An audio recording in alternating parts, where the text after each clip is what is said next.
Okay, so one thing that is necessary for this experiment is to take the mass of our carts. So if you don't know how to use a mass balance, this is the episode for you. So if you notice, I have my cart currently on this. It will slightly matter which way you position your cart, and the students can play around with that. So this middle aisle here is for the 100 grams. So I'm going to move this until it starts to balance out. So you can see here at 500 grams, it went all the way down, which means that's too heavy. So I'm going to backtrack to 400.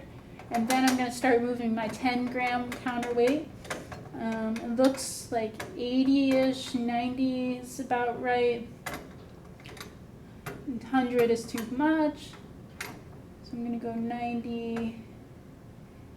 I think, so sometimes, yeah, so it looks like it might be an issue that I had. Yeah, so it looks like this, I had this originally at 7 pounds, so that might have been the issue. So now I'm going to move my 1 pound mark. I'm gonna move it a little carefully. So it's about 502 grams. So you should be about 500 grams or so. And I believe that most of the carts have a mass written on them. So this says 502.1. Students can use that to estimate their uncertainty. For example, if they don't get quite that, like what might be causing that, that's a good use for their propagation of uncertainty experiment.